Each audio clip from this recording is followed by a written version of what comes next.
하나님의 말씀은 로마서 12장 1절 2절입니다. 그러므로 형제들아, 내가 하나님의 모든 자비하심으로 너희를 권하노니 너희 몸을 하나님이 기뻐하시는 거룩한 산 제물로 드리라. 이는 너희가 드릴 영적 예배니라. 너희는 이 세대를 본받지 말고 오직 마음을 새롭게 함으로 변화를 받아 하나님의 선하시고 기뻐하시고 온전하신 뜻이 무엇인지 분별하도록 하라. 아멘. 우리가 주일 낮 시간에 그 일터 사역에 대해서 시리즈로 설교하면서 지금 배워가고 있습니다. 특별히 티모티 켈러 목사님이 쓴 일과 영성이란 책을 토대로 해서 이러한 부분들을 이렇게 쭉 살펴보고 있습니다. 우리가 2020년 목표에서도 이렇게 언급했듯이 하나님께서 우리 가운데 일터 사역, 거기에는 비즈니스 애스 미션이 포함되죠. 과 교육을 통한 하나님 나라 확장, 이 사회 변혁에 대해서도 우리를 인도하고 계신 줄로 믿습니다. 그래서 오늘은 복음과 일, 어떻게 하나님의 백성으로서 일에서의 하나님의 기준과 관점을 회복해서 우리의 일터에서 하나님께 쓰임받음으로 하나님께서 이 사회 가운데, 이 나라 가운데 하나님의 나라를 확장시키는 일에 쓰임받을 것인가, 이 부분을 살펴보려고 하는데, 그래서 다니엘이 그 이방 나라에서 하나님의 목적을 위해 귀하게 쓰임받았던 것처럼 우리가 우리의 일터에서 그렇게 하나님의 목적을 위해 쓰임받아야 되는데, 그러려면 철저하게 우리는 복음의 세계관으로 일을 대하고 또 일을 통해서 하나님을 섬기는 자리로 나가야 합니다. 그래서 이 책에 보면 이제 9장에 해당하는 부분인데 우리가 그 부분을 오늘 살펴보려고 하는데요. 특별히 세계관의 문제를 좀 다루려고 합니다. 그 전에 그래서 하나님 나라 백성으로서 우리가 어떤 삶을 사는 것이 하나님께서 우리에게 말씀하시는 삶인가라는 걸 살펴보고 이제 이어서 그것을 이제 일과 연관해서 일부 살펴보도록 하겠습니다. 하나님께서 인간을 창조하실 때부터 하나님 중심적인 삶으로 창조하셨습니다. 잘 아십니다. 하나님 중심적인 삶은 하나님의 자원으로 하나님의 목적을 위해 하나님의 방법으로 사는 삶입니다. 아담과 하와가 그 삶을 살았을 때 하나님과 친밀한 교제를 말할 것도 없거니와 하나님의 은혜와 생명이 그들의 삶 속에 넘쳤고 삶의 기쁨과 만족이 그 삶에 있었으며, 뿐만 아니라 부부 사이에도 온전한 화합이 있었고, 일만 하더라도 하나님의 지속적인 창조의 동역자로서 하나님께 귀하게 쓰임받는 도구로 사용되었고, 하나님의 자녀를 돌보시는 하나님의 사랑의 수단으로서 많은 열매를 맺게 되었고, 또 이웃의 필요를 채우는 사랑의 수단으로서 귀하게 쓰임받는 일도 있었습니다. 우리가 동일한 삶을 살아갈 때 우리 삶 가운데 그러한 하나님의 은혜가 넘치게 되어 있습니다. 그런데 인간이 타락하게 되었습니다. 타락의 핵심은 자기가 스스로 자기 하나님 되기를 선택한 겁니다. 다시 말해서 하나님 중심적인 삶에서 자기 중심적인 삶으로 전락하게 된 것입니다. 타락의 본질은 하나님 중심적인 삶에서 자기 중심적인 삶으로 전락한 것입니다. 그 결과 인간은 죄와 사망과 사탄의 노예가 되게 되었고 일도 타락하게 되었습니다. 일이 어떻게 타락하게 되었는가 지난 몇 주간에 살펴보았습니다. 근데 하나님은 그러한 인간을 구원하시기 위해 하나님의 아들을 이 땅에 보내셔서 우리의 죄를 대속하셨습니다. 그래서 우리를 구원하셨습니다. 아멘. 자, 첫째, 우리의 구원은 사탄의 나라에서 하나님의 나라로 다시 태어나는 것입니다. 우리의 구원은 사탄의 나라에서 하나님의 나라로 다시 태어나는 것입니다. 이 부분에 대한 자세한 내용을 보기 원하시면 제가 쓴 책 기초성경 공부 3권 하나님 나라에 대한 부분에 다뤄져 있습니다. 성경은 우리의 구원을 다양한 그림 언어로 표현합니다. 그 중에 하나가 우리의 구원은 다시 태어나는 것이다, 이렇게 표현합니다. 대표적으로 요한복음 1장 12절 13절에 나와 있습니다. 우리가 다시 태어난다는 말은 우리의 옛사람은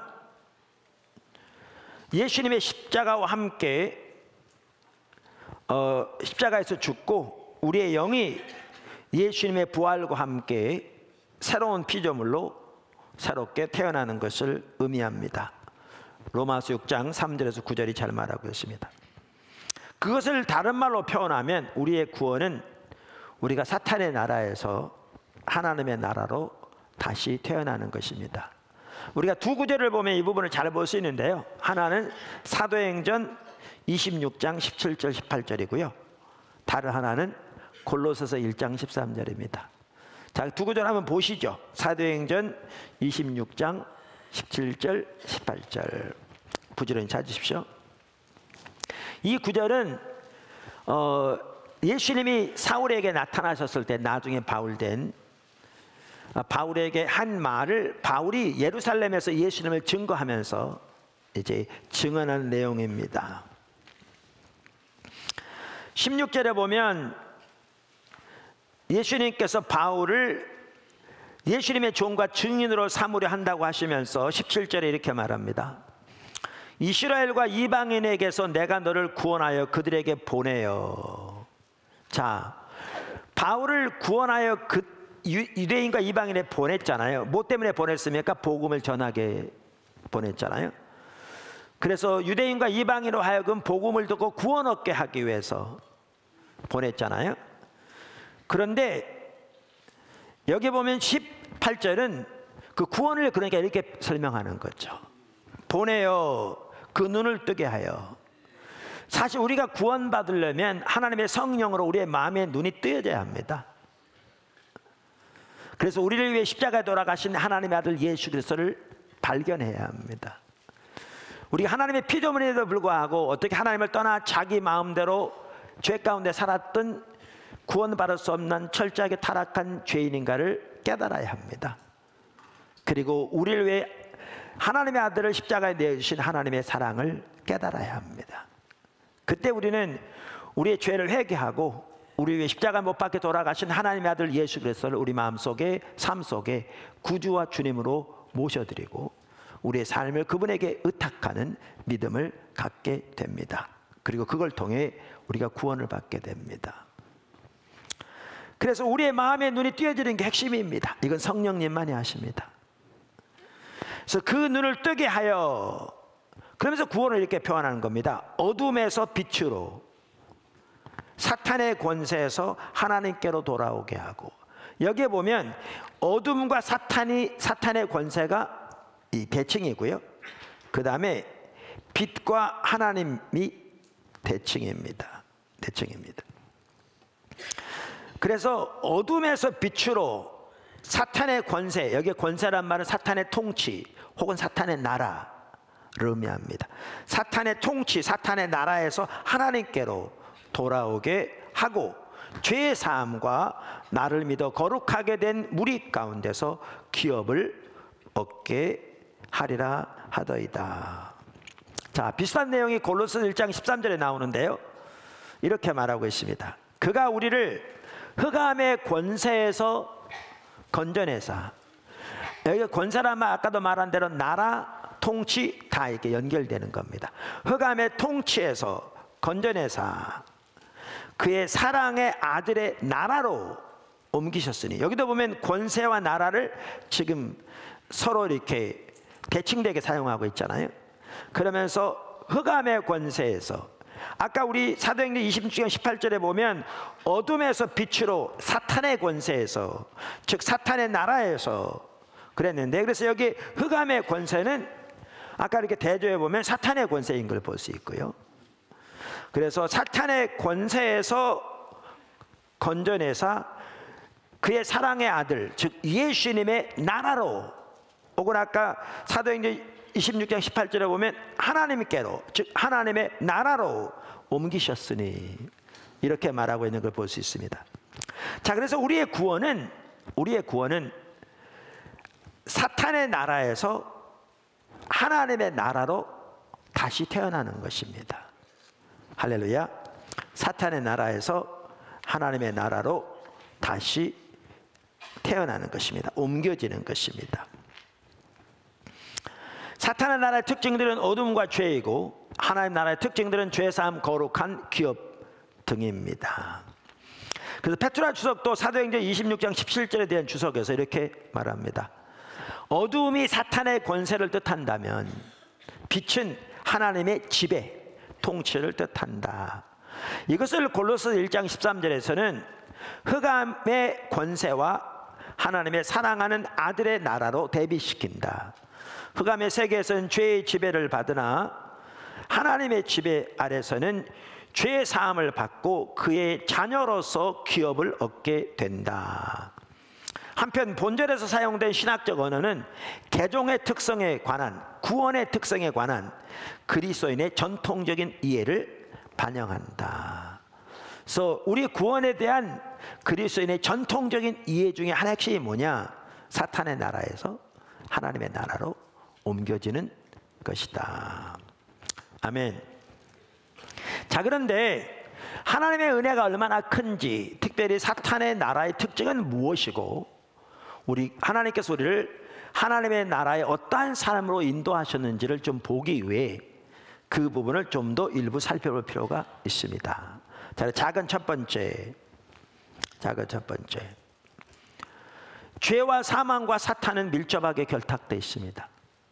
그러니까 사탄의 나라에는 뭐가 밀접하게 결탁되어 있느냐면 죄와 사망과 사탄이 밀접하게 결탁되어 있습니다. 아까 그 구절들에서도 사탄의 나라의 특징을 어둠이라고 그랬잖아요. 흑암의 권세라고 표현하고 있고요. 그래서 이 사탄의 나라에서는 죄와 사망과 사탄이 밀접하게 결탁되어 있습니다. 로마서 5장 12절 17절에 이렇게 말합니다.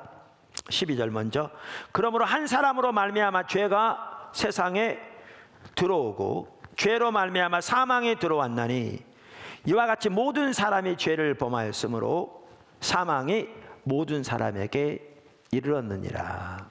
17절, 한 사람의 범죄로 말미암아 사망이 그 한 사람을 통하여 왕노릇하였은즉, 통치하였은즉, 더욱 은혜와 의의 선물을 넘치게 받은 자들은 한 분 예수 그리스도를 통하여 생명 안에서 왕노릇하리로다. 아멘. 우리가 이미 여러 번 살펴보았는데 인간은 하나님께 불순종함으로 하나님의 형상을 잃어버렸습니다. 인간이 하나님의 형상을 잃어버렸다는 말은 하나님께서 인간에게 주신 왕적인 지위와 다스리는 권세와 하나님의 영광을 잃어버렸다는 말입니다. 대신 아담의 불순종을 통해서 죄가 세상에 들어오게 되었고 죄와 함께 사망이 들어오게 되었습니다. 그리고 모든 인간은 죄를 지음으로 죄와 사망의 노예가 되었고 죄와 사망이 왕노릇하게 되었습니다. 그런데 그 죄와 사망과 밀접하게 결탁되어 있는 게 사탄입니다. 그래서 아까 사탄의 나라를 말할 때도 흑암의 권세, 그걸 다른 말로 하면 사탄의 권세를 말하는 것을 우리가 보았습니다. 사탄이 그 죄와 사망의 배후에 있습니다. 그래서 인간은 하나님이 주시는 왕적인 지위와 권세와 영광을 잃어버리고 죄와 사망의 노예가 되었을 뿐 아니라 결국 사탄의 노예가 되었습니다. 자, 작은 두 번째, 세상과 육신과 사탄은 밀접하게 결탁되어 있습니다. 이게 중요합니다. 자, 이 사탄의 나라에서, 흑암의 나라, 흑암의 권세에서는 죄와 사망과 사탄이 밀접하게 결탁되어 있을 뿐만 아니라 여기에서는 세상과 육신과 사탄이 밀접하게 결탁되어 있습니다. 뭐가 결탁되어 있다고요? 세상과 육신과 사탄이. 우리가 이 부분을 잘 볼 수 있는 구절이 에베소서 2장 1절에서 3절입니다. 여러분 잘 아시는 구절입니다. 사실 오늘 우리가 살펴보려고 하는 부분이 이런 부분들을 보기 위해서 우리가 그 기초를 놓고 있습니다. 기초를 놓고 있습니다. 일부 예배 때는 다른 교회 예배보다는 훨씬 길임에도 불구하고 2부 예배보다는 시간이 좀 짧아서 그런지 기초만 놓고 끝났습니다. 네. 자, 에베소 2장 1절에서 3절. 여러분, 이 구절은 사도 바울이 에베소 교회 성도들이 예수님을 알기 전에 이방인으로 있었을 때의 삶을 지금 기록하고 있습니다. 그러니까 오늘날로 말하면 하나님을 알지 못하는 불신자들의 삶이 어떤 삶인가를 가장 잘 표현하고 있는 구절 중에 하나입니다. 그는 허물과 죄로 죽었던 너희를 살리셨도다. 그때, 그러니까 허물과 죄로 죽어 있었던 때, 하나님을 알지 못했던 때, 이방인으로서 살아갈 때 그 말이죠. 그때 너희는 그 가운데 생하여 허물과 죄 가운데 생하여 이 세상 풍조를 쫓고 공중의 권세 잡은 자를 따랐으니 곧 지금 불순종의 아들들 가운데 역사하는 영이라. 전에는 우리도 다 그 가운데서 우리의 육체의 욕심을 따라 지내며 육체와 마음이 원하는 것을 하여 다른 이들과 같이 본질상 진노의 자녀였더니. 우리가 이 구절 여러 번 보았습니다. 여기에 보면 허물과 죄로 죽어있는 삶을 말합니다. 이방인의 삶. 그러면 특징이 세 가지가 있습니다. 그 특징이 세 가지가 뭐라고요? 여기 보시면 이 세상 풍조를 따르는 삶, 타락한 육신의 본성을 따르는 삶, 사탄을 따르는 삶. 그러니까 이 구절에 보면 육신과 세상과 사탄이 밀접하게 결탁되어 있는 것을 볼 수가 있습니다. 예수 안 믿는 사람들 중에서 대부분은 사탄의 존재도 인정하지 않습니다. 여러분 주변에 있는 예수 안 믿는 분에게 사탄 이렇게 얘기해 보십시오. 그럼 아마 이럴 겁니다. 너 중세시대 사냐? 그 신화야. 지금은 과학의 시대라고. 21세기 살고 있어. 무슨 사탄 운운하고 있어. 이러겠죠. 무당들이나 주술사들 외에는 사탄의 존재를 인정하지도 않을 겁니다. 근데 중요한 건 이겁니다. 사람들이 사탄의 존재를 인정하건 안 하건 세상의 풍조를 따르고 타락한 육신의 본성을 따르는 삶은 결국 사탄을 따르는 사람입니다. 왜냐하면 이 셋은 분리되지 않습니다.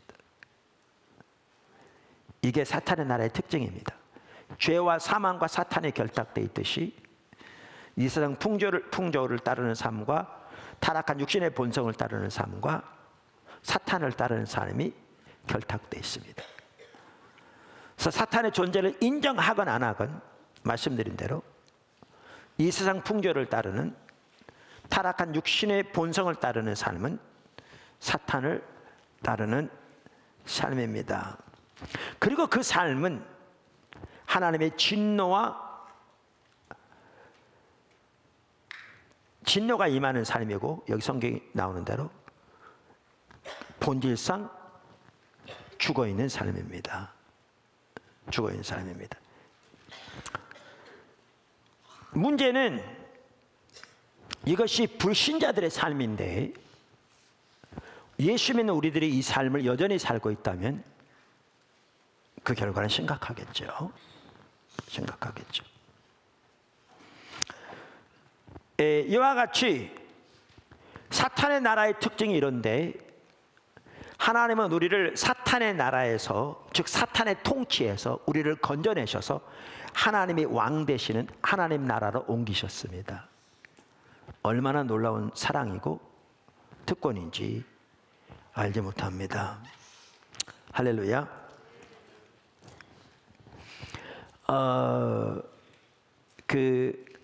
아까 우리 경배 찬양 드릴 때 십자가 그렇게 했잖아요. 자비.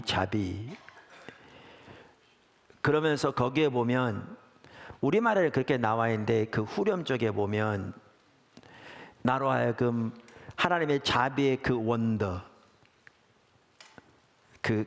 뭐라 그럴까, 그 귀한 그 역사를 늘 노래하게 해달라고 말했잖아요. Wonder of your mercy. 그러니까 원래 영어 가사에 보면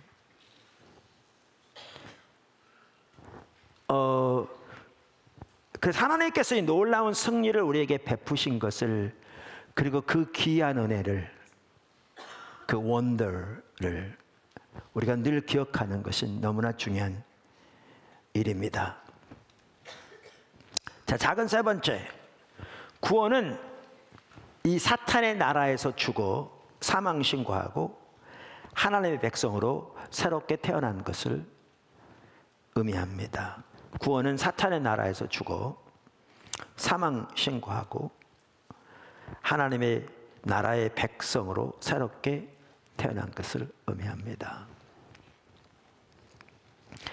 요한일서 5장 18절에서 21절 보면 잘 나와 있는데요, 성경 이렇게 말합니다. 하나님께로부터 난 자는, 요한복음 1장에도 나와 있듯이 요한일서에서도, 요한일서와 요한복음은 동일한 저자 위에서 성령의 감동으로 쓰여졌습니다. 거기에 보시면 우리의 구원을 하나님께로부터 태어나는 것이다, 이렇게 표현하고 있습니다. 그러니까 우리의 영이 하나님으로 인하여 새롭게 태어나는 것을 말하는 거죠. 성령으로 인하여. 하나님께로부터 난 자는 다 범죄하지 아니하는 줄을 우리가 아노라.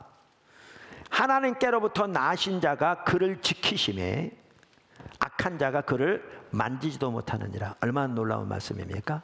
예수님이 하나님의 백성들을 지키심에 악한 자가 그를 만지지도 못한다, 이렇게 표현하고 있습니다. 또 아는 것은 우리는 하나님께 속하고 온 세상은 악한 자에게 처한 것이며, 아까 말한 이 온 세상은 사탄의 나라를 가리킵니다. 처한 것이며, 또 아는 것은 하나님의 아들이로 우리에게 지각을 주사, 여기도 역시 구원받으려면 하나님이 우리에게 지각을 주셔서 우리의 마음을 눈을 열어 하나님 보게 하셔야 합니다. 우리로 참된 자를 알게 하신 것과 또한 우리가 참된 자 곧 그의 아들 예수 그리스도 안에 있는 것이니 그는 참 하나님이시요 영생이시라. 그러면서 뭐라고 그러냐면, 자녀들아 너희 자신을 지켜 우상에게서 멀리하라, 이렇게 말합니다. 이 구절에도 볼 수 있는 것처럼 우리의 구원은 하나님께로부터 태어나는 것입니다.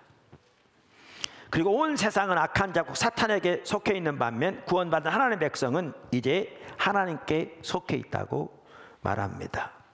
그래서 이것을 보아도 우리는 구원이 사탄의 나라에서 죽어 사망 신고하고 하나님의 나라로 다시 태어난 것임을 볼 수 있습니다. 그러니까 우리가 어느 나라로 이민 가면 더 이상 그 나라의 법을 따르지 않고 새로 이민 간 나라의 법을 따르잖아요. 근데 우리는 변하지 않거든요.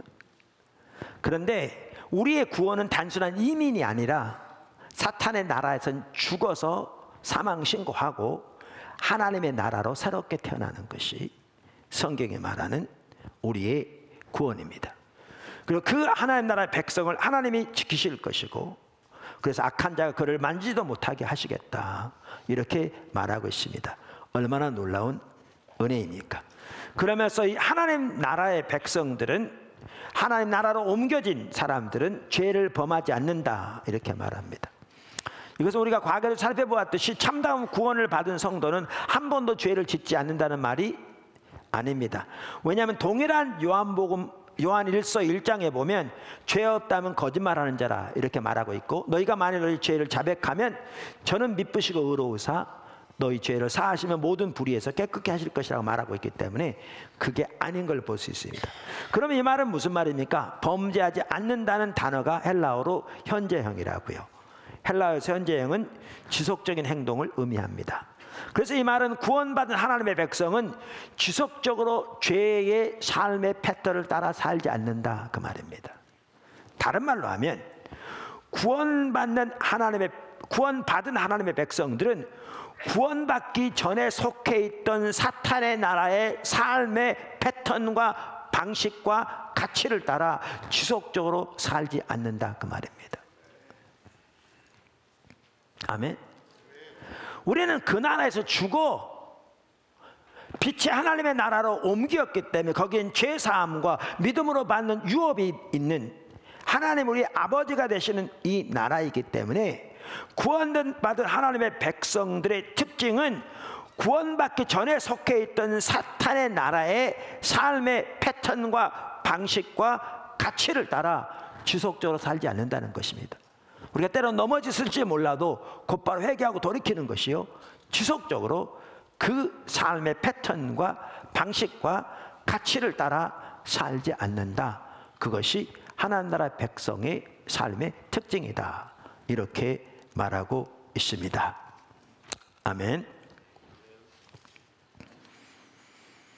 아까 하나님께서 우리를 지키셔서 어둠의 세력들이 우리를 만지지도 못하게 하신다 그랬는데, 우리가 때로는 반복적으로 죄를 짓고 우상을 숭배하는 삶을 살 때 그것은 어둠의 세력들에게 우리를 방해하도록 문을 열어놓는 것 같은 거죠.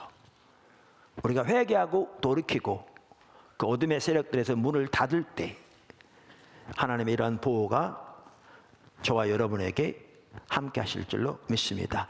그러면서 성경은 우상을 멀리하라고 말하고 있잖아요. 네. 자, 큰 두 번째.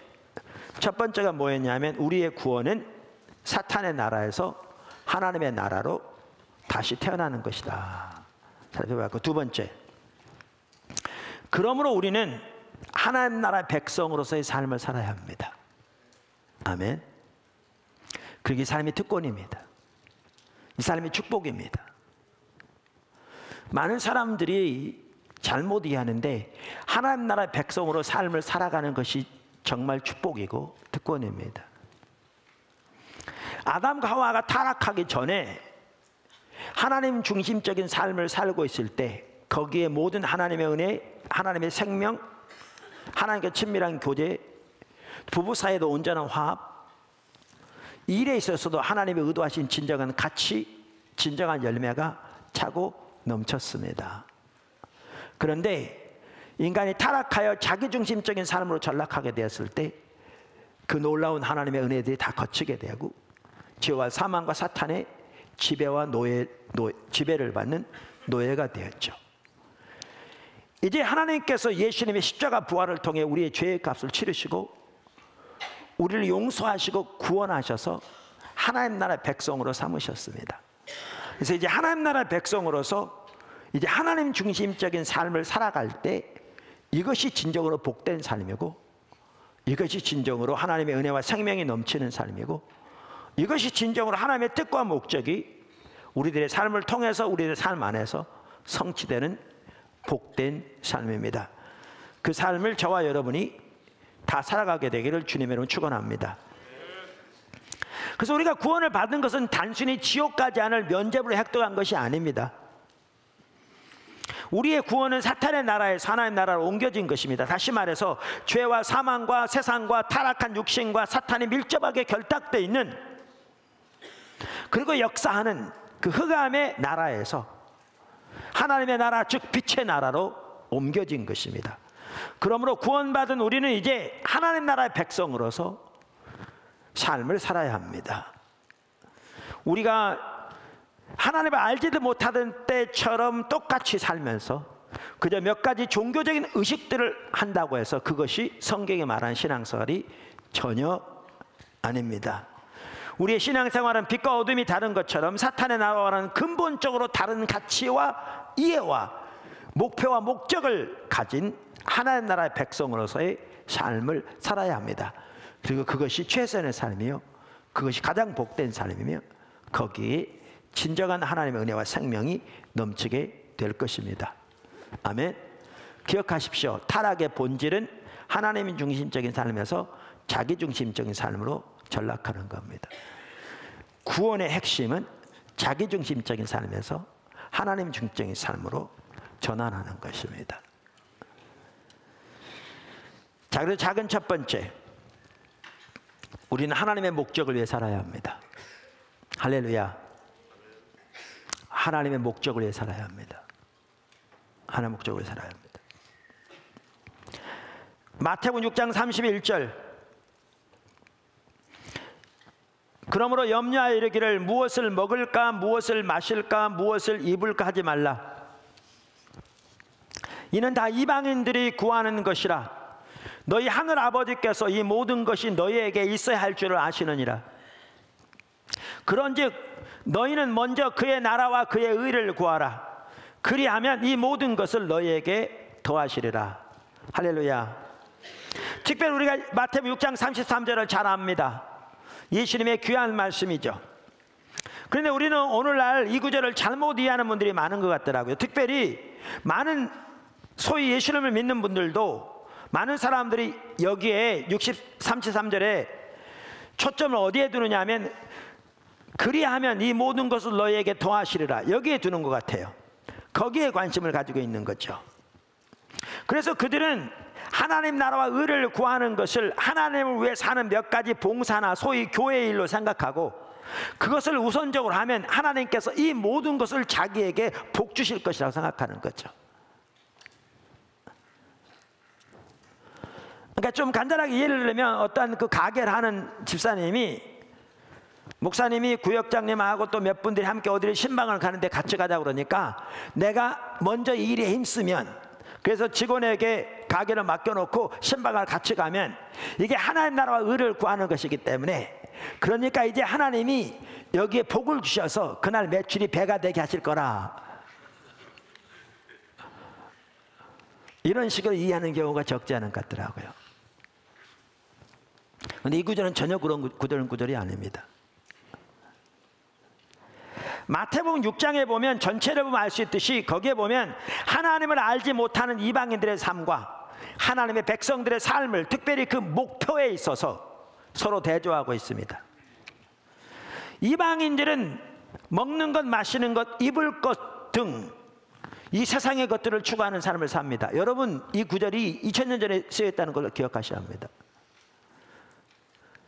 그 시대 이방인들의 삶의 관심은 먹는 것, 입은 것, 먹고 마시는 것, 입는 것 등 세상의 것들이었습니다. 오늘날도 하나님을 알지 못하는 사람들은 동일하게 세상의 것들을 추구하는 삶을 삽니다. 여기 이방인들이 구하는 것이요, 이 말은요 추구한다는 말입니다. 그래서 찾다, 추구하다, 그것을 위해 노력하다, 그런 뜻입니다.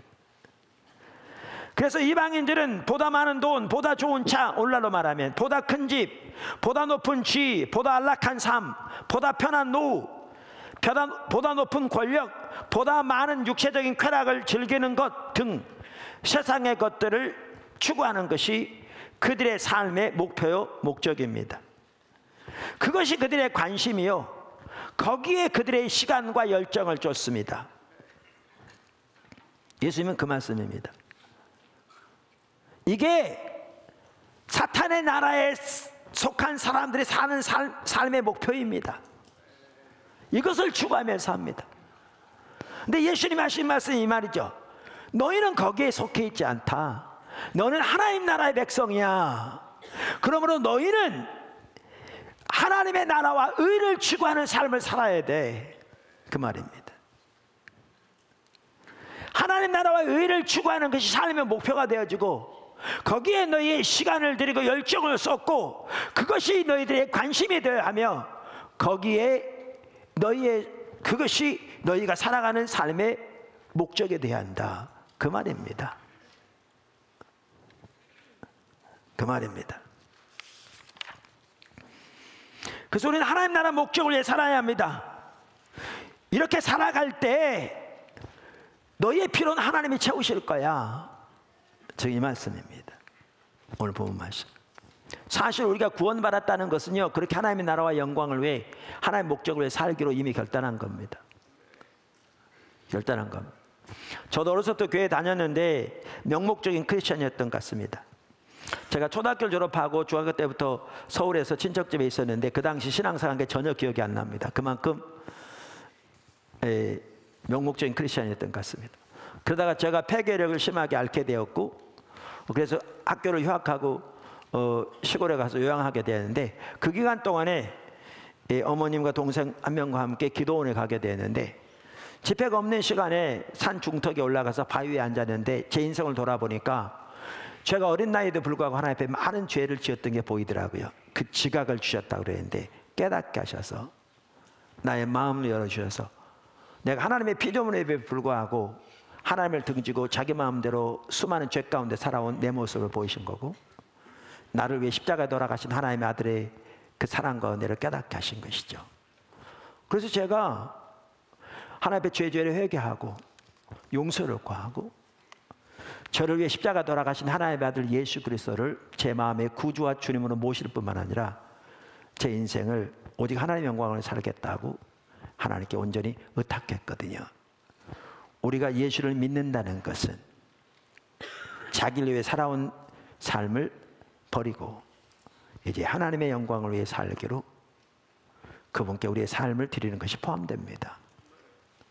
왜냐하면 그분이 우리의 피로 값주고 사셔서 이제 우리가 더 이상 우리 자신 위해 살지 않고 우리를 피로 값주고 사신 그분 위해 살기로 그분께 드리는 것이 그 믿음 가운데 포함되기 때문에 그렇습니다. 하나님의 영광을 위해 사십시오. 그게 가장 복된 삶입니다. 그런데 예수를 믿으면서도 자기 목적을 위해 살고 하나님은 자기 목적을 위한 수단으로 전락한 것이, 그것이 거짓 신앙체계입니다. 그것이 가짜 신앙입니다.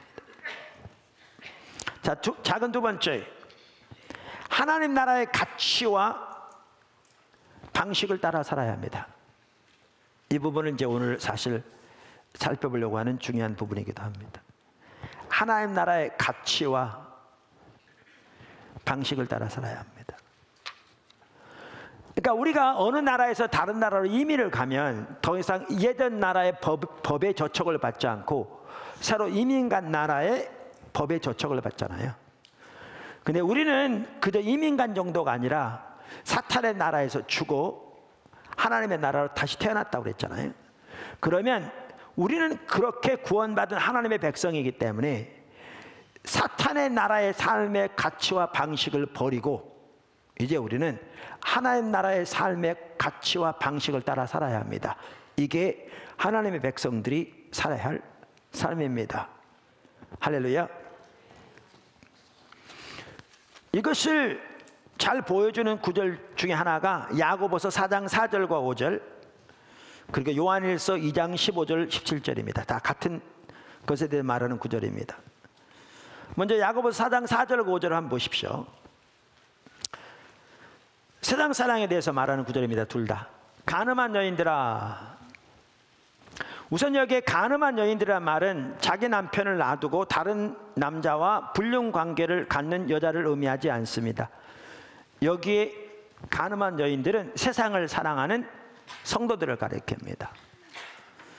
왜냐하면 성도들이 그리스도의 신부이기 때문에 사도 바울이 고린도 후서 11장에 말한 것처럼 한 남편인 그리스도에게 정결한 처녀로 우리를 중매했다. 그래서 우리가 순전함과 거룩함으로 온전히 그리스도를 사랑하는 것이 성도들의 삶인데, 그런데 세상을 사랑하는 것이 그래서 영적인 간음이라 이렇게 말하고 있습니다. 세상과 벗된 것이 하나님과 원수됨을 알지 못하느냐. 그러니까 세상과 벗되면 하나님의 원수된다고 말합니다. 그런즉 누구든지 세상과 벗이 되고자 하는 자는 스스로 하나님과 원수되는 것이니라. 그러니까 세상적으로도 이게 쉽게 이해되거든요. 어떤 남편이나 아내가 자기 남편이나 아내를 놔두고 다른 남자나 여자와 불륜의 관계를 행한다면 그게 곧 왼수잖아요. 그게 왼수죠. 그래서 여기에 보시면 세상과 벗된 것이 영적인 간음이고 그게 하나님의 원수된 거라 이렇게 표현하고 있죠. 그러니까 사실 이런 것 같더라고요. 세상 사랑하는 것이 우리 속에 가득하면, 그러니까 우리가 세상을 사랑하면 그것이 하나님의 원수되는 것이기 때문에 하나님과 친밀한 교제가 가능하지 않습니다. 여러분 오늘 찬양 경배를 통해서 하나님과 친밀한 교제를 나누셨습니까? 우리 예배, 찬양 경배가 예배 핵심인데 예배를 통해서 하나님의 임재를 경험하고 여러분 삶 속에 여러분 향한 하나님의 사랑이 선명히 인식되어지고 하나님의 은혜가 선명히 인식되어져서 그 하나님의 은혜 가운데 감격하고 기뻐하셨습니까? 그게 안 됐다면 자신의 죄부터 이렇게 죄가 하나님 앞에 가로막고 있는 죄가 있는지 돌아보는 게 중요합니다. 왜냐하면 우리의 죄가 하나님과 우리의 관계를 가로막거든요. 사실 이렇게 포도나무 교회에서 찬양의 경배에 대해서 한번 좀 더 살펴볼 때가 된 것 같다라는 생각이 개인적으로 듭니다. 왜냐하면 우리의 예배가 또 한 단계 깊어지기 위해서. 제가 살펴보니까 찬양 경배에 대해서 시리즈를 살펴본 게 벌써 7년이나 됐더라고요. 그러니까 그 뒤로 오신 분들은 이 부분에 대해서 잘 이렇게 말씀으로 무장이 안 돼 있어서 그래서 언제 그렇게 할 수 있을지 모르겠지만 필요성을 인식하고 있습니다.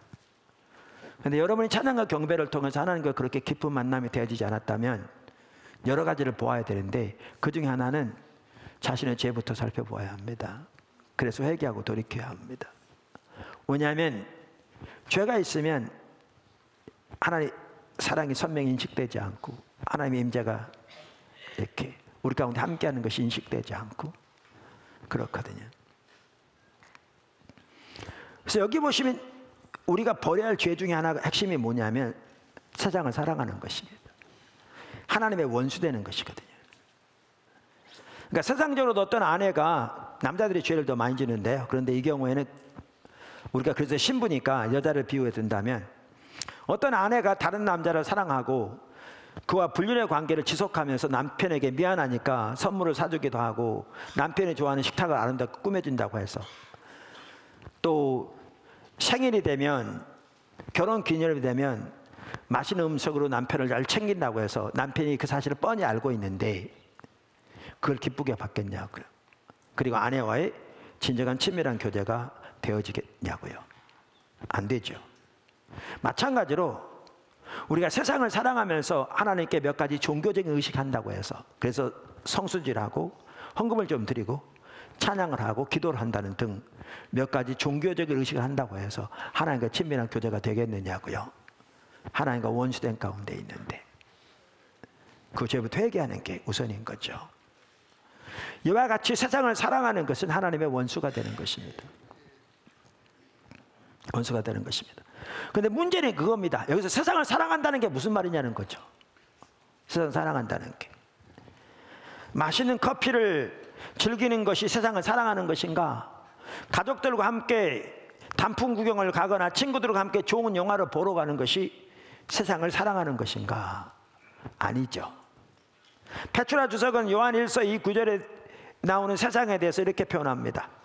세상은 하나님이 창조한 우주를 가리키는 것이 아니라 하나님을 대적하는 악한 세력에 의해 통제를 받는 체제를 가리킨다. 아까 사탄의 나라, 이 체제를 가리킨다. 체제. 세상을 사랑한다는 말은 이 체제의 가치관, 이 체제의 삶의 방식, 이 체제의 목표, 이 체제의 목적, 이거를 사랑하는 것을 말합니다.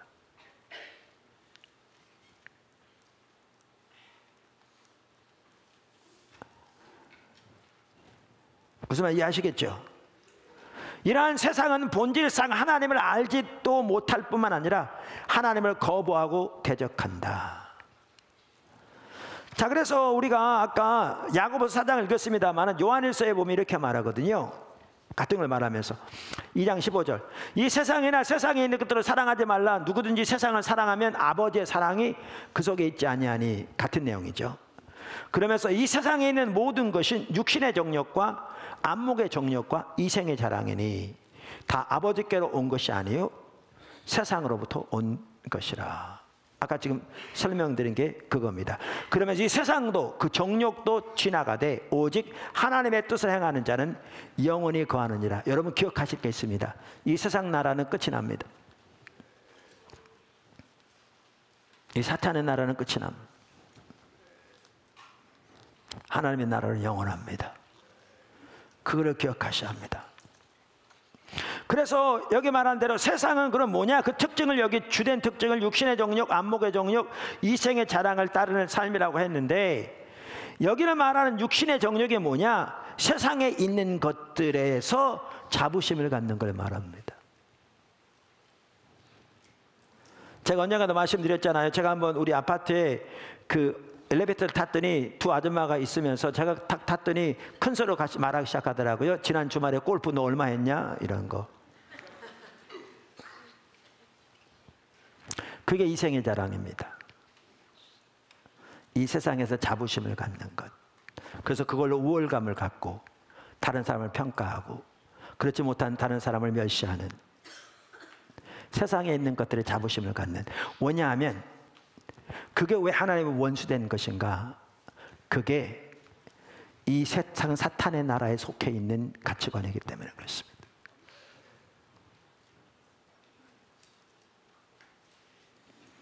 F. 브루스라는 귀한 학자는 아까 그 요한일서의 그 구절에서 이 세상을 뭐라고 비유했냐면 허영심의 박람회라. 사람들이 자기 허영심이 더 크다고 서로 자랑하는 게 이 세상이라. 근데 그게 하나님의 원수되는 것입니다. 왜냐하면 그 가치관이 사탄의 나라의 가치관이기 때문에, 그게 이 세상 풍조를 따르는 삶이기 때문에, 우리가 이번 시리즈 살펴본 것처럼 그게 우상입니다.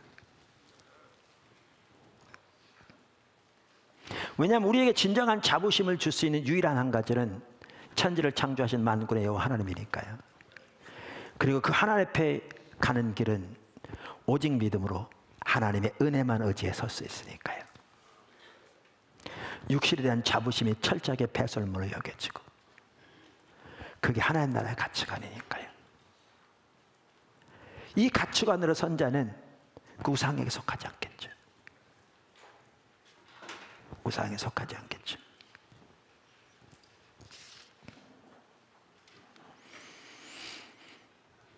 그래서 우상만 하더라도 우리가 이번에도 또 살펴봤습니다만 단순히 돌상, 미신, 세상 종교 등만을 말하는 게 아니라 근본적으로 우리 마음에 두는 것으로서 우상은 세상의 모든 가치관과 삶의 방식, 하나님을 대적하는 모든 어둠의 세계의 삶의 방식과 가치를 말합니다.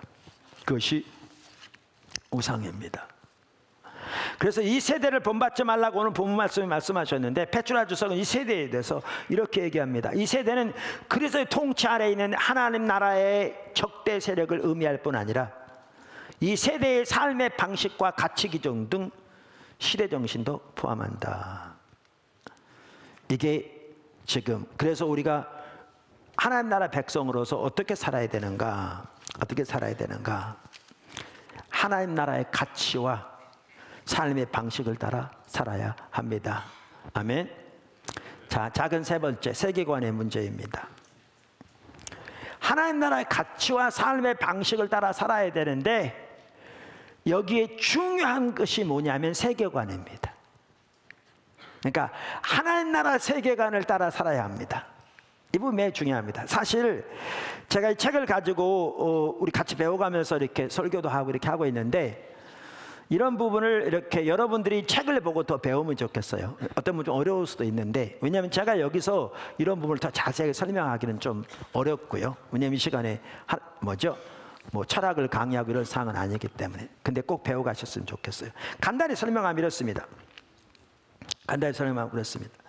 그러니까 이 현재 악한 세대는 타락한 세계관, 그러니까 타락한 사탄의 나라입니다. 그 가치관. 그러니까 일에 있어서도 이 타락한 이 세대의 가치관을 따라 일해서는 안 됩니다. 우리는. 믿으십니까? 우리는 하나님 나라 백성이기 때문에 일에 대한 이해에서부터 시작해서 하나님 나라의 세계관으로 일을 하고 섬겨야 합니다. 섬겨야 합니다. 그래서 여기서 대두되는 게 뭐냐면 말씀드린 대로 세계관의 문제입니다. 세계관의 문제입니다. 세계관은 영어로 벨트안슈응이란 말인데요. 여기에서 영어 월드뷰라는 얘기가 나왔습니다. 세계관입니다. 근데 세계관은 현실을 해석하는 토대가 되는 포괄적인 시각을 의미합니다. 다시 말합니다. 세계관은 현실을 해석하는 토대가 되는 포괄적인 시각을 말합니다. 그러니까 쉽게 말하면 안경과 같습니다. 우리는 모든 주변에 일어난 일들을 해석하되 우리가 가지고 있는 안경을 통해서 해석합니다. 다시 말하면 우리가 가지고 있는 이 세계관을 통해서 해석합니다. 그래서 우리가 가지고 있는 이 세계관이 아까 말한 대로 잘못된 것이면 우리는 우상을 따르는 삶을 살고 있는 겁니다. 그래서 우리는 이 세상을 바라보되 하나님 나라의 세계관, 하나님 나라의 가치와 이해를 가지고 세상을 바라봐야 합니다. 그래야 올바른 신앙생활을 할 수 있습니다. 그렇지 않으면 우리는 우상숭배의 삶을 살게 되는 것이거든요. 그렇지 않으면 아까도 말한 대로 세상의 방식을 따라 사는 것이거든요. 그게 사탄의 나라의 삶을 사는 것이죠. 그런데 이 세계관에는 세 가지가 포함됩니다. 세계관은 본질적으로 거대 서사로서 세 개가 포함되는데, 하나는 세상에서 살아가는 인간의 삶이 어떠해야 하는가. 이 세계관 속에는 뭐가 포함되냐면 세상에서 살아가는 인간의 삶이 어떠해야 하는가. 두 번째는 무엇 때문에 균형을 잃게 되었는가. 무엇 때문에 문제가 생기게 되었는가. 이 세상에 문제가 가득하다는 걸 다 동의하거든요. 근데 무엇 때문에 문제가 있게 되었는가. 세 번째는 그것을 다시 바로잡으려면 어떻게 하는가. 그것을 다시 바로잡으려면 어떻게 해야 하는가. 그러니까 이 질문들이 왜 중요하냐면요, 이러한 거대한 질문들에 대한 기본적인 답변을 가지고 있지 않으면 아무도 세상에서 제대로 살아갈 수 없습니다.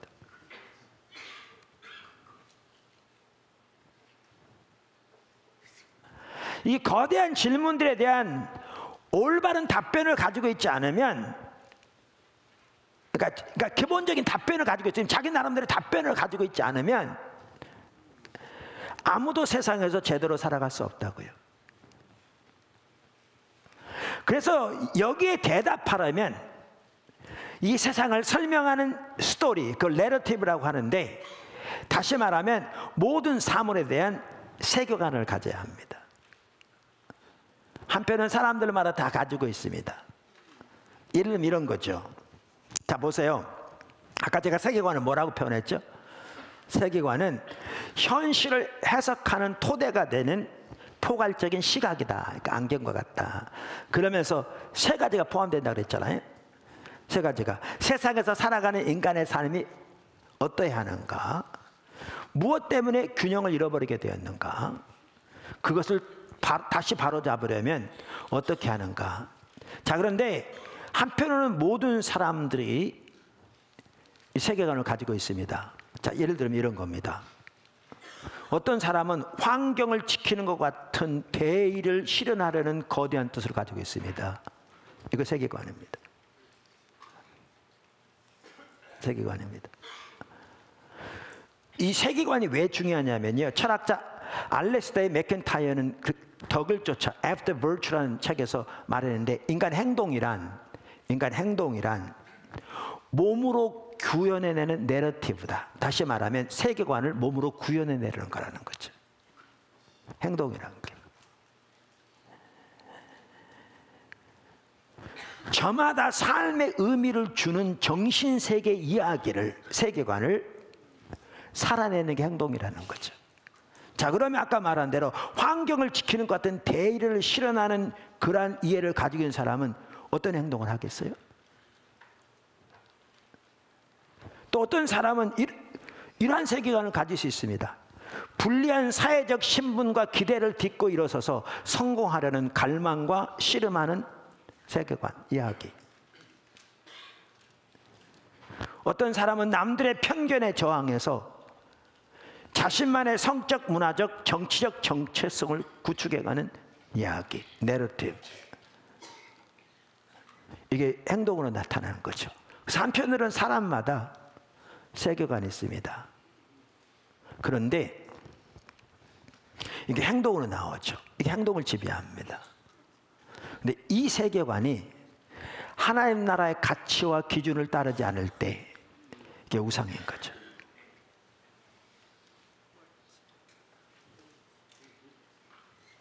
믿는 사람들도. 근데 이거보다 더 심각한 게 있습니다. 지난번 우리가 문화적인 우상에 대해 살펴봤잖아요. 집합적인 우상. 근데 이 세계관의 문제가 개인적인만이 아니라 이게 문화적이고 사회적일 수 있다는 겁니다. 이건 막강한 영향을 미칩니다. 막강한 영향을 미칩니다.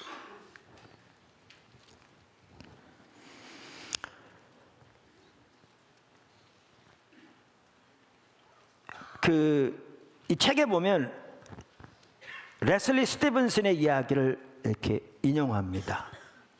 그 사람은 인간의 본질에 관한 7가지 이론을 다루고 있는데 인류 사회 전반에 영향을 주었던 걸출한 사상가들이 주창한 인간 본질을 바라보는 시각을 쭉 읽겠습니다. 한 예를 들면 플라톤은 주로 육신과 그 연약함이 문제의 근원이라고 보았고, 아까 뭐라고 그랬죠? 인간이 우리가 이 땅에 살아가는 게 어떠해야 하는가, 큰 주제가 살아가는 세상 인간의 삶이.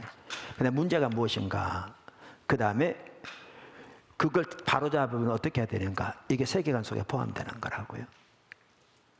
그 다음에 마르크스 같은 경우에는 불공정한 경제 구조 문제라고 본 거죠.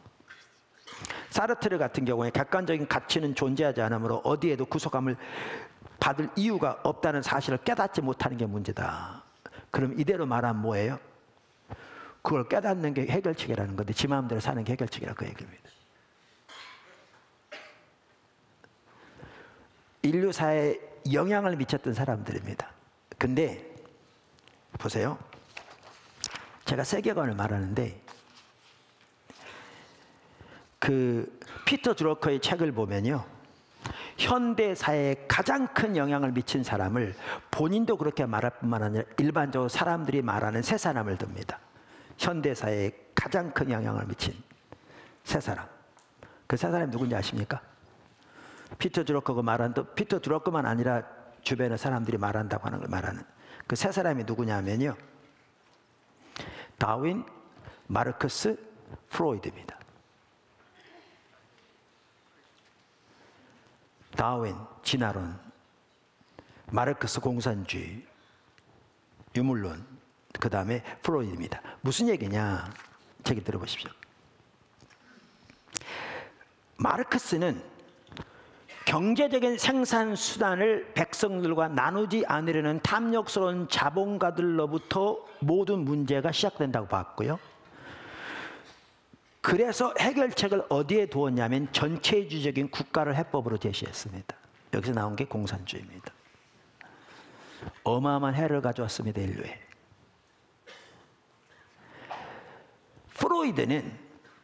프로이드는 쾌락을 추구하는 내면 깊숙한 곳에 욕구를 억압하는 데서 온갖 왜곡이 비롯된다고 판단하고, 교회 같은 윤리적 소위 문지기들이 욕망을 억누르는 악역을 담당한다고 손가락질하면서 억압되지 않은 개인의 자유를 해결책으로 내놓았습니다. 이게 지금 전 세계적으로 지 마음대로 쾌락 가운데 살아라고 퍼지는, 여기에 동성애를 포함해서 이게 지금 어마어마한 영향을 미치고 있습니다.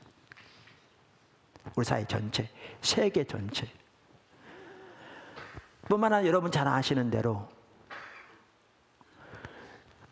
과학뿐만 아니라 사회, 교육, 경제 이르기까지 다인의 진화론은 막강한 영향을 미치고 있습니다. 오죽해 쓰는 사람들이 현대 사회에 가장 큰 영향을 미친 사람을, 그 세 사람을 들었겠습니까?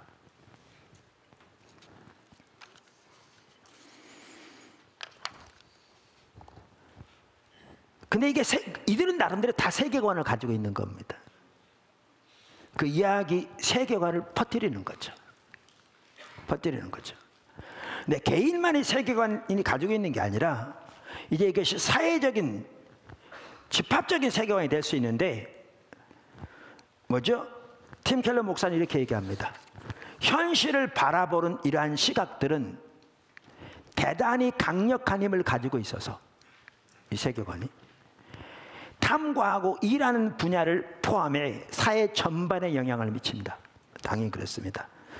이런 관점들 가운데 어느 하나라도 문화적인 상상력을 장악하게 되면 이게 문화적인 영향력을 장악하게 되면 삶을 사는 방식을 큰 폭으로 좌우한다. 그러면 어떻게 되느냐? 그 세계관을 수용하지 않는 이들조차도 그 영향권을 벗어날 수 없다. 예를 들면 공산주의가 그런 겁니다. 문화적으로 집합적으로 세계관이 지배하니까 그 속에 사는 사람들 중에 그 세계관을 동조하지 않는 자라 할지라도 그 영향권에서 벗어날 수 없는. 그래서 마르크스가 수많은 사람들을 죽이는 결과를 가져왔죠. 이게 세계관입니다. 근데 이 세계관이 사탄의 세계의 가치관이라고 합니다.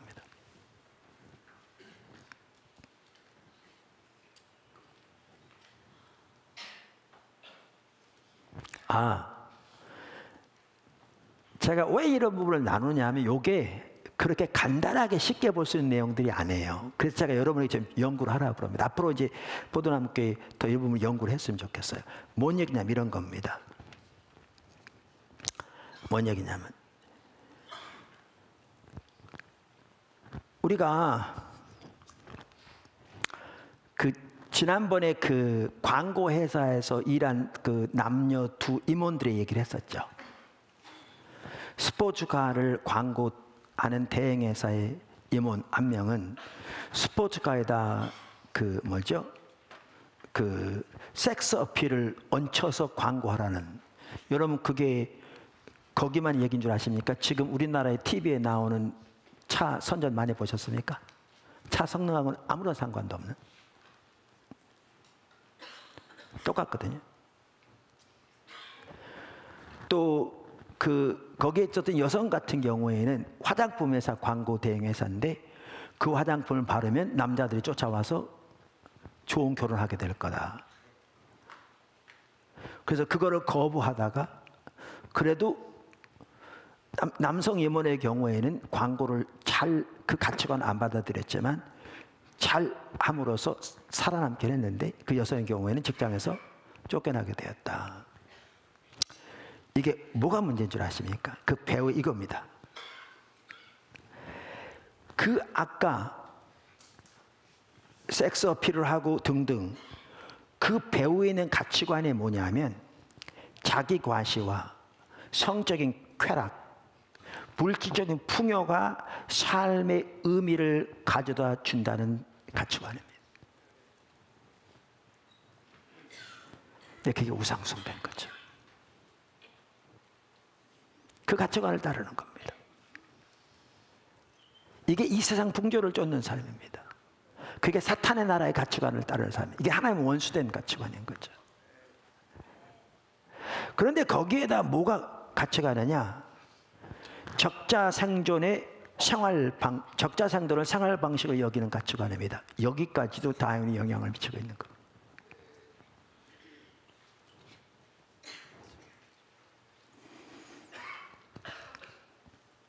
그런데 복음은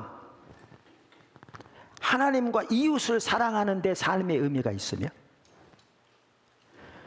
그 작동한 원리 또한 섬김의 원칙이 되어야 된다고 말하고 있는 거죠. 그러니까 그 두 사람은 이방의 가치관에 동조할 수 없었던 거예요. 이와 같이 우리가 삶의 일터에서 만나는 수없이 많은 일들은 그 배우의 세상의 풍조를 따르는 죄와 사망과 사탄이 결탁돼 있고 이 세상 풍조와 타락한 육신의 본성이 결탁돼 있고 거기에 사탄이 함께하는. 근데 그것이 다양한 세계관을 통해서 하나님을 대적하는 가치관으로 찌들어진. 근데 그 중에서 이것이 때로는 사회적인 국가적인 집합적인 세계관이 되어지면 막강한 영향력을 미치는 그러한 사회에서 우리는 하나님 나라 백성으로서 하나님 나라 가치관을 살아가야 하기 때문에 여기에 충돌이 있는 겁니다.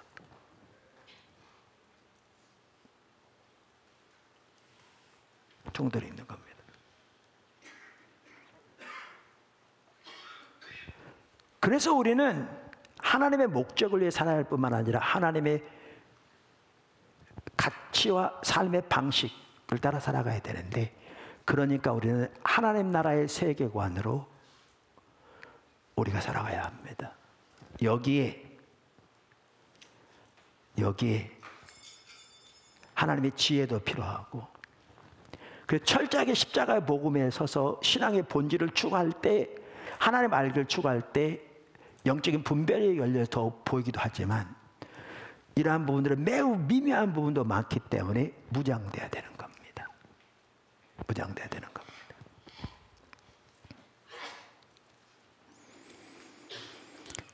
자, 네 번째, 작은 네 번째, 하나님의 세계관을 따르는 예. 그래서 이 책에 보면 이제 그런 내용이 나옵니다. 제가 오늘 이런 부분을 자세히 살펴볼 시간이 없고요. 한편으로는 여기서 자세히 살펴본다고 해결되지도 않습니다. 근데 이런 거죠. 예를 들면 이런 겁니다. 이렇게 하나님의 가치관을 따라 살아야 되는, 하나님 나라의 가치관, 세계관을 따라 살아야 되는데, 예를 들면 이런 겁니다. 복음과 비즈니스. 비즈니스 할 때 어떻게 하나님 나라 세계관을 할 것인가? 여기 보면 복음과 저널리즘, 기자로서는, 그 언론사에서는 어떻게 하나님 나라 가치관을 할 건가? 뭐가 하나님의 나라를 대적하는 세속적인 가치관인가? 지금 우리나라의 팽배한 가치관은 그럼 어떤 가치관인가? 등. 복음과 고등교육, 대학 교육은 그럼 어떤가? 오늘날. 복음과 예술 분야는 어떤가?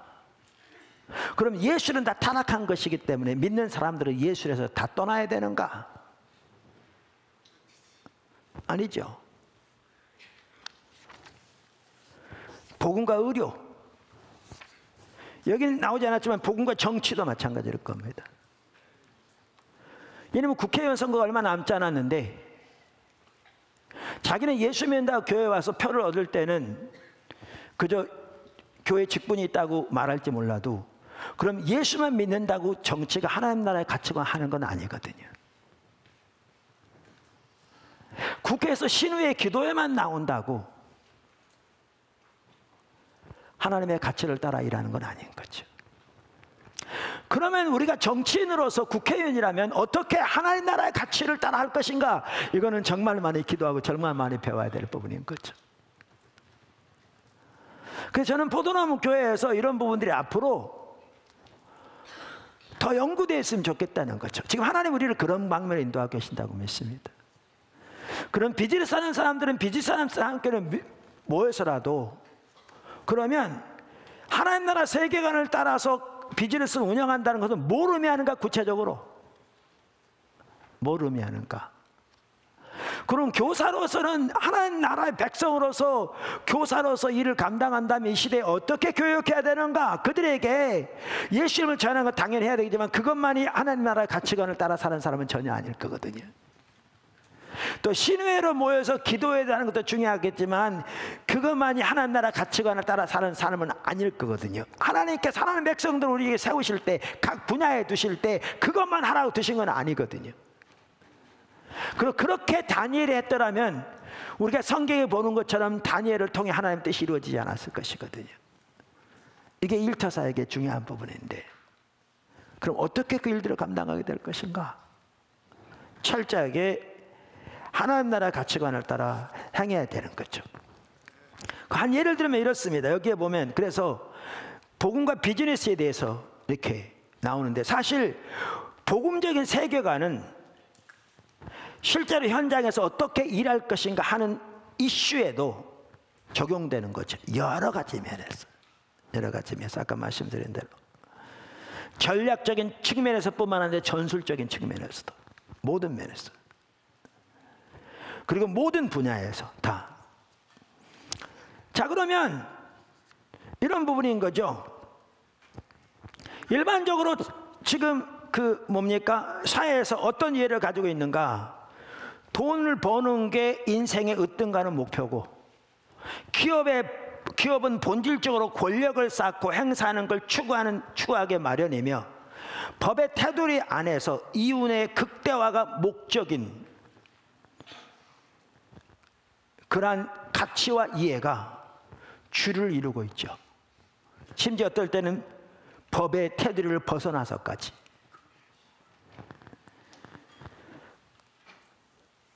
왜냐하면 기업가뿐만 아니라 모든 근로자들의 또 직장마다 사람들 속의 문화마다 죄가 구석구석 퍼져 있기 때문에 그렇죠. 타락한 죄가, 죄와 사망의 사탄의 영향력이 이상 풍조예요. 자, 근데 문제는 뭐냐 하면 그렇게 되면 결과가 어떻게 되겠는가? 하초모연, 형편없는 서비스, 불공정한 분배, 특권을 가지듯 오만한 태도, 전망이 없는 일자리, 인간성 말살시키는 관료주의, 중상모략, 세력 다툼, 이러한 것들이 판을 치게 되겠죠. 그럼 이런 시대에 살 때 기독교는 어떻게 해야 되겠냐고 말이죠. 기독교인 사업가는 어떻게 할 것인가? 이 세상의 방법을 따르는 것은 그게 오늘날 우리가 살펴본다면 마귀의 방법을 따르는 건데, 없어지는 멸망이 확정된 그 사탄의 나라의 방법을 따르는 건데, 우리는 거기서 죽어 하나님의 나라로 태어났는데, 이 하나님의 백성으로서 우리는 그러면 사회에서 어떻게 비즈니스 운영해야 되는가 하는 거죠.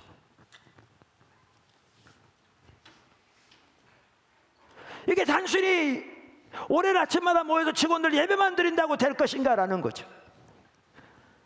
직원들에게 당연히 예수님을 증거해야 되겠지만 주일날 교회 오도록 권면하는 것으로만 될 것인가, 그 얘기죠. 그 해야 되겠죠. 그렇다면 여기에는 어떻게 달라져야 되는가?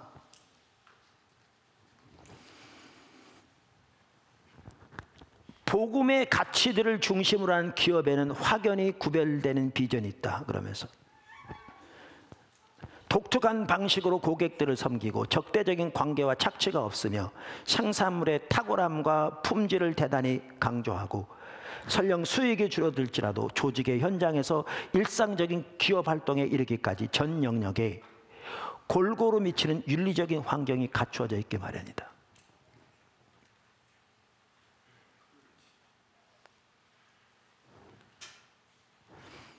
한 예가 나와요. 간단한 얘기 같지만, 그러니까 우리가 이렇게 살펴볼 내용이 너무 많죠. 우리가 배워가야 된다, 그 얘기잖아요. 아까 제가 숙제를 제시하고 있는 거예요. 오늘 전체 답을 제시하기보다. 여기 보면 단 플로우라는 분이 나와요. 누구냐면 그 뭐죠? 자동차 세일즈맨이에요. 그러면 자동차 세일즈맨의 배우에는 가치관이 뭡니까? 최대한 고객에게 고가로 차를 팔아넘기는 게 가치관입니다. 가치관, 이야기, 내러티브, 그들의 세계관. 그래서 세일즈맨들 역시 가장 높은 가격을 지불할 것처럼 보이는 고객을 알아보고 구슬리는 방식으로 수입을 올리는 거죠. 온갖 가머니서를 다 동원해서, 때로는 거짓말까지, 아니면 불편한 진실을 숨기는 방식으로.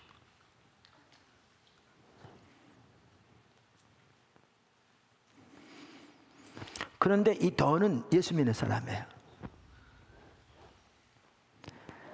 그래서 자기 이야기를 구성한 거죠. 여기 이야기란 말은 제가 하는데 이 책에 보시면 그 이야기의 의미가 나와요. 아주 중요한 것 같더라고요. 우리가 삶을 살아가며 있어서. 한번 책 한번 보세요, 나중에. 어떤 이야기를 갖췄느냐 하면 고객 하나하나에게 가장 품질 좋은 차량을 판매하는 데 초점을 둔 거죠. 이렇게 하다 보니까 금방 문제가 보이더랍니다. 이렇게 초점을 맞추다 보니까. 어떤 문제예요? 백인들은 협상력이 있기 때문에 제값을 싸게 사가는데 여인들과 소수민족들은 협상력이 작기 때문에 자동차를 훨씬 비싼 값을 치르고 사가는 것을 발견하게 된 거죠.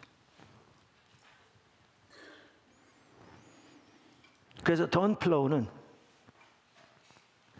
모든 차량에 동일한 수익률을 적용하기로 결심한 겁니다. 그리고 누구나 같은 값 비용을 내고 차를 가질 기회를 보장해 준 것이죠. 지금은 자기 스스로 딜러를 운영하고 있다고 책에 나오는데, 자 보십시오. 이게 세상의 풍조, 그 배후에 죄와 사망이 있는, 사탄이 있는 그 가치를 따르지 않고 하나님 나라의 백성으로서 하나님 나라의 세계관을 따른 한 작은 예입니다. 이건 사람마다 다를 수 있고 업종마다 다를 수 있고 상황마다 다를 수 있는데, 우리는 그렇게 하나님 나라의 백성으로 살아야 합니다. 하나님 나라의 백성으로.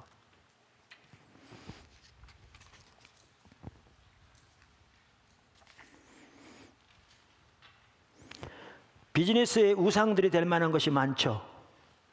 그 대표적인 게 돈과 권력이죠. 선한 것이라도 모든 것이 우상이 될 수 있다고 이미 살펴봤잖아요. 근데 돈과 권력이 우상이 될 수 있지만 그것이 그 자체가 우상은 아니죠. 돈 자체는 선한 것이라고 볼 수 있고, 권력도 그 자체가 나쁜 것은 아니죠. 하나님께서 요셉을, 다니엘을 권력을 주셨을 때 그게 우상이 된 건 아니었죠. 근데 그게 우상이 될 수 있죠.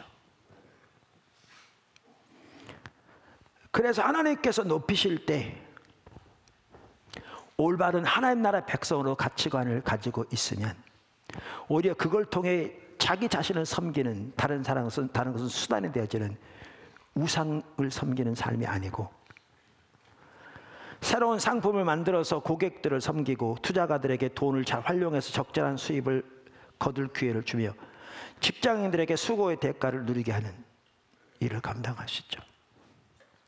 개인에게 돌아가는 급여는 거기에 공헌하고 기여하는 데 따른 정당한 보상이며 자신뿐만 아니라 가족 전부가 생활하는데 필수적인 자원이기도 하는데, 비즈니스를 통해서 그 사랑의 도구로 하나님께 쓰임받는 그러한 일을 감당하면서도 너희는 너희 자신의 것이 아니라 값으로 산 것이 되었으니라는 말씀처럼 하나님께서 하나님의 은혜로 하나님의 목적을 위해 하나님이 하고 계신다는 걸 인식하고 주님께 영광 돌리며 겸손히 섬기는 자세로 섬기는 올바른 비즈니스맨으로 삶을 살아갈 수 있지요. 권력과 돈이 너의 우상이 된 것이 아니라, 그러한 사람들은 노동자든지 경영자든지 하나님을 높이고 이웃을 사랑하고 이를 통해 공동의 유익을 추구하게 되는 것으로 나가게 되어 있죠. 이와 같이 이제 하나님 나라의 가치관을 따라 살아야 되는데, 우린 비즈니스에서뿐만 아니라 교육에서뿐만 아니라 예술에서뿐만 아니라 의료에서뿐만 아니라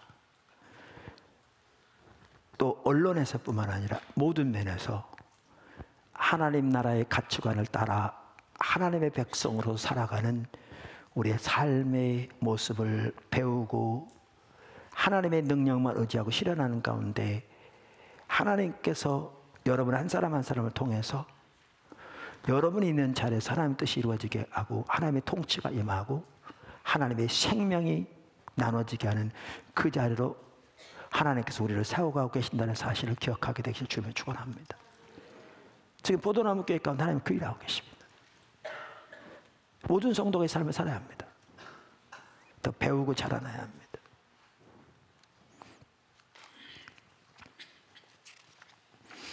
그래서 이 각 분야에서 우리가 앞으로 더 아까 말씀드린 대로 우리가 개별적인 모임을 통해서든지 또 위원회 형태로든지 우리가 이 부분을 더 배워가는, 그래서 정말 하나님의 뜻이 이 사회 각 분야에서 이렇게 이루어지는데 하나님의 도구로 쓰임받는 자로 나아갈 수 있도록 그렇게 되었으면 좋겠습니다. 끝으로 마지막으로 작은 5번째, 하나님의 자원이 뒷받침하실 것입니다. 우리 신앙생활은 하나님의 자원으로 또한 사는 것입니다. 근데 우리가 하나님 나라 목적을 위해 살며 하나님의 방법으로 살아갈 때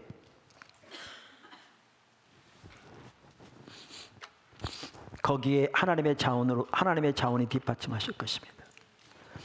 우리가 이미 살펴본 대로 하나님의 나라는 이미 이 땅에 임했습니다. 그리고 지금 강력하게 역사하면서 확장되고 있습니다. 그래서 저와 여러분이 일터 사역에 있어서도 이렇게 하나님의 목적을 위해 살 뿐만 아니라 하나님의 방법, 하나님의 세계관을 따라 여러분에게 맡겨진 일에서 그렇게 하나님 나라 확장을 위해 하나님의 도구로 생명을 살리고 이 사역 가운데 하나님의 생명이 넘치게 하는데 여러분이 하나님께 순종하고 나간다면 지금 강력하게 역사하고 계시는 하나님 나라의 능력이 여러분을 뒷받침하실 것이라고 저는 믿습니다. 그리고 그렇게 되기를 예수님의 축복합니다. 하나님의 임재, 즉 성령의 임재, 하나님의 권세와 능력, 영적 대결에서 원수에 대한 승리, 그러니까 상대방을 대결한다는 게 아니라 영적 어둠의 세력들과의 대결에서 승리를 말하는 거죠. 하나님의 생명 등이 차고 넘침으로 여러분 삶 속에 진정한 기쁨과 감격이 있을 뿐만 아니라 하나님의 놀라운 뜻이 여러분 삶과 여러분 삶을 통해 놀랍게 이루어진 축복이 있을 줄로 믿습니다. 그 자리를 우리를 인도해 가고 계신 하나님께 모든 영광과 존귀를 돌립니다. 기도하겠습니다.